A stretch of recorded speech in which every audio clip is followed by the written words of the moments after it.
Yes, folks, welcome back here to my channel, the Whiskey Wismar. My name is Christopher, and today I would like to present you these two Glendronachs and none other than the Revival. This is not one of the quite prevalent comparisons between the old Revival prior to 2015 and 2018, but a comparison between the initial batch of the new one from 2018 and the new batch from the 30th of January 2019. So there's not much to say about Glendronach. I reckon everybody who's familiar with whiskey a little bit knows that they are renowned now and famous for their sherry cask matured whiskey, and the flagship of the standard range was, and I'm not quite sure whether it still is, the 15-year-old Revival. Made huge waves back when it was released in 2009 to commemorate the resurgence, the resurrection of Glendronach under Billy Walker and his consortium of South African businessmen. Since then, still under Billy Walker in 2015, they decided to discontinue the old Revival simply for the reason that the stock was getting too old, that they had to dump into this standard bottling. Of course, you have to provide and supply your standard range with enough material so that there are no gaps and no shortages. But in 2014 and 15, the Revival would have gotten to 18, 19 years, and since they sold so well at an amazing price, sometimes I was able to buy it for 40 euros, so $50, 50 pounds usually, due to the alcohol tax over there on the island. That was just an amazing price performance ratio that you got here for your whiskey. And on top of that, it was outstanding stuff. Great whiskey. Really, really regret not having bought a case. Sometimes hard to justify when there's so much other whiskey to taste and to try. But retroactively, on retrospect, then would have been prudent to do so, as nowadays the old stock, the old Revivals from 2015 and before, easily go for 120 to 150 euros a pop. But what we have here now is the Revival, but same label, as you can see. Different formula, however, when it was re-released in 2018, now under Brown-Forman, responsible for this creation here is now Rachel Berry. They are master blender and whiskey creator at Ben Riach, Glenglassaugh and Glendronach.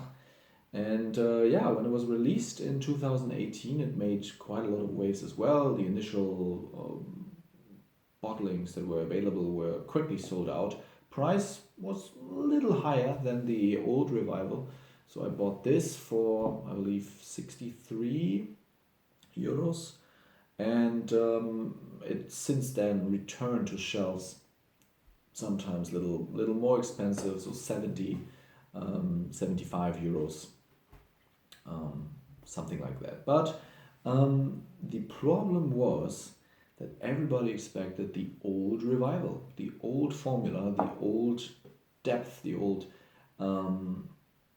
just power of the Revival, and this is what the new one could not provide, could not live up to, and hence lots of disappointment in the wake of this release. I tasted quite a number of the old Revivals as well. I believe 3 different ones. I have notes for 2 different vintage years or bottling years, I believe from 2011 and 2014, and they were quite different. I can tell you that, and this is what becomes apparent if you see those comparisons here on YouTube or read them elsewhere. The thing I would like to do today, however, is to see whether the new batch, half a year after the initial release from 2018, has changed. Whether it's similar, whether they try to amend some of the flaws, the weaknesses, if you want to call it that, of the new revival. We'll see. I'll nose them side by side and try to give you some notes, taste it, and then mark it as well. So, over here, the new batch, and here the old batch from the 14th of August 2018, and as I said, 30th of January 2019.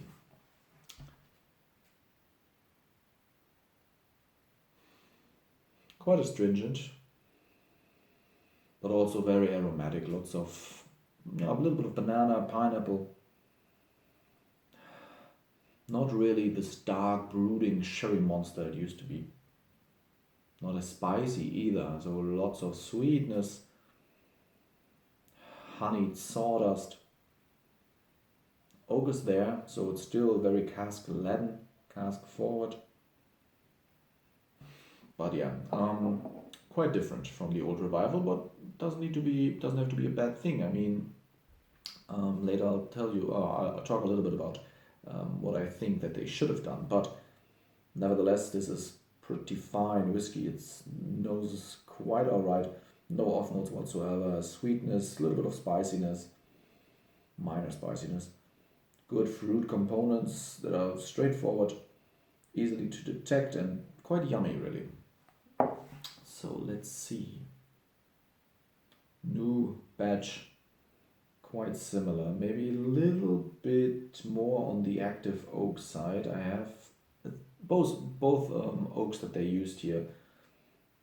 Some cask components were quite active. I get this coconut banana flavor that I get from bourbon sometimes, or virgin oak finish, virgin oak maturation in Scotch as well. This is what you have here. Some varnish, but also lots of orange liqueurs, or juicy oranges, orange juice. Some nutty components, nutty aromas, walnut, with some imagination, walnuts, almonds, hazelnuts, crushed nuts, hard to detect which one really. But pretty similar, so not much deviation here from batch to batch. But as I said, nothing, not comparable to the old revival.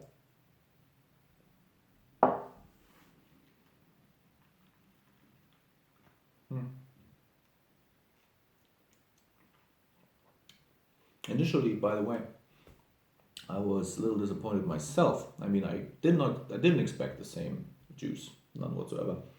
But when I opened this bottle, it was pretty thin and not as great. And this is what I have with many of the official Glendronachs. This is what I had with a different Allardyce and a Parliament. They need time in the bottle. You have to open it, let it sit there, maybe let the cork out, leave the cork out, and for a couple of hours a night, just let the filling level go down a little bit. They will get better and better. And this is what I have here as well. Initially I was quite disappointed, but now very enjoyable stuff. Yeah, it's great to taste, great to nose. So what do we have here on the palate? So it's quite sweet, toffee, caramel, very full of dates and figs and raisins, but you lack really this plum, this Christmassy backdrop of the old revival, this little bit of fruitiness as well that you might have gotten from really good Oloroso sherry casks. This is not present here. You don't really get this vibe of deep brooding Christmassy whiskey. But none the same, awesome sherry stuff. Yeah, it's quite good.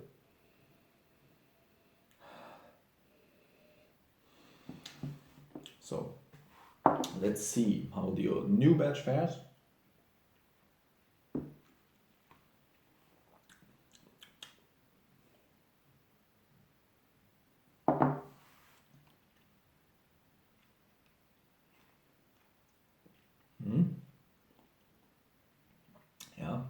pretty similar. But aside from the usual toffee, caramel, honeyed dates and figs and raisins that you have here, tiny bit more bitterness. It's always what I personally get when I consume something with artificial sweetener. Tends to get bitter in the aftertaste, and this is what I have here as well. It's more oak forward. By the way, here almost no bitterness to found whatsoever. There are basically no tannins present. Maybe an indicator for the just cherry coating. Always hesitant with pretty harsh critique like that. Cherry coating and good sherry maturation tends to be a lot in your imagination, I guess, than more in the taste. But this I've had thoroughly, fully matured refill sherry casks that have had no bitterness whatsoever. It was like an angel pissed on your tongue, really. It was just great, and you could definitely not say that this is just sherry coating. This is what I mean. It's sometimes difficult to assess really the quality of a sherry cask.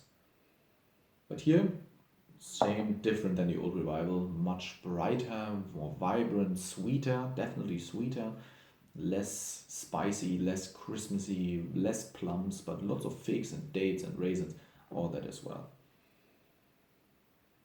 So as I said, pretty similar, almost the same notes as the last batch, but a little more on the oaky side. You do have some tannins in here and some bitterness. Now for the finish.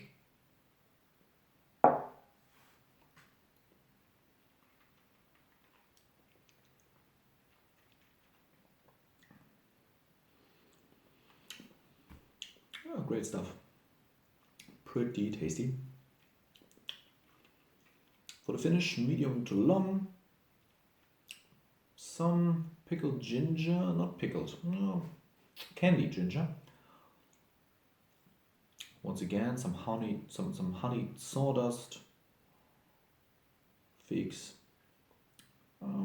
milk chocolate, touch of mint, after eights, if you know them. This is what you get here. Some toffee, very accessible, easy drinking. Very sippable, dangerous stuff. Now for the new batch.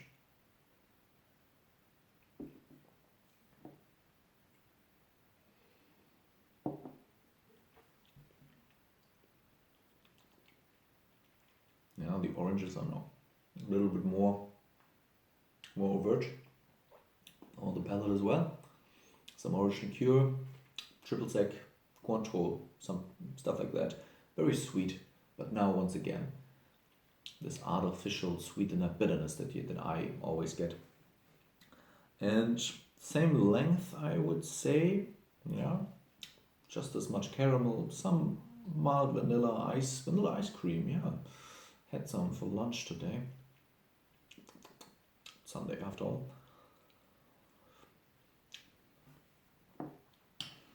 Medium, yeah. Pretty similar, hard to distinguish between the length of these two finishes, but very, very similar. The after eights are now thoroughly on the dark chocolate side, higher cocoa content. All in all, a little more tannins here in this one, but aside from that, pretty similar. Yeah, same composition when it comes to oak and fruitiness. So, what would I mark these? Well, first of all, I think they are whiskeys in their own right, absolutely fine. For 15 years, you taste the age, you can taste all the different components. It's very tasty stuff. The problem, in many people's eyes and also in my eyes, is why did they release this as a revival? Same livery, same label, same colors, same name that didn't even... I mean, if they had the same library, maybe slap on a different name. Don't call it revival. Call it, I don't know, I'm not a marketing guy, but I sure as hell could have picked a better name than just put a completely different whiskey in the same package as the old one. So this didn't work out. should have gone a different route. Somebody made the decision, well, that probably paid off. I mean, the initial batch sold out immediately, and now they added the new batch, and it's pretty sought after as well, but still riding on the reputation of the old revival. And this is not bad whiskey. No, recently Serge Valentin, 2-3 days ago, he gave this 81 out of 100. Pretty disappointing mark compared to some earlier batches and the one he scored with 92 from 2009. So how the mighty have fallen, you could say. But I think this is decent whiskey. It's good stuff. Same with the new batch. Yeah, little tiny bit different, but more of the same really. And yeah, they should have just called it differently, named it differently. Same age, 15 years is something that you need in your standard range. But yeah, we'll see whether this will happen to the Allardyce and Parliament as well. If you Google the actual age of Glendronach, just as I said, Google Glendronach actual age, do an image search, and then you have the colored tables there with the actual age of the standard range. And this might happen to Allardyce as well. This year, I believe it was last year, that Allardyce is bottled with the old stock from before the closing in 1996. So stock up if you need to and if you like it. Certainly what I will do this time. Yeah, so rating wise, both whiskies, same rating wise. I will score both 87 out of 100. Quite a drop for me as well. I had the initial release that I was able to taste at 91 or 92. Don't remember quite well, but pretty similar to Ralphie, Serge, and many other vloggers. But yeah, this different whiskey. It's not as deep, not as satisfying anymore as the old one, but thoroughly fits in within the standard range between 12 and 18 years. And for those, I mean, 65 euros or so is still a decent price for fully sherry matured 15-year-old single malt from Glendronach. And we sadly live in a time when everything gets more expensive here in the whiskey world. Okay, yeah, I hope you enjoyed it. If you had the old revival, the new one, or the new batch even, let me know what you think. And then I hope you will have a very nice Easter holiday. Maybe find some bottles of whiskey when you're looking for your Easter eggs. And then I'll see you again pretty soon. So enjoy your day, enjoy your week, and then bye-bye.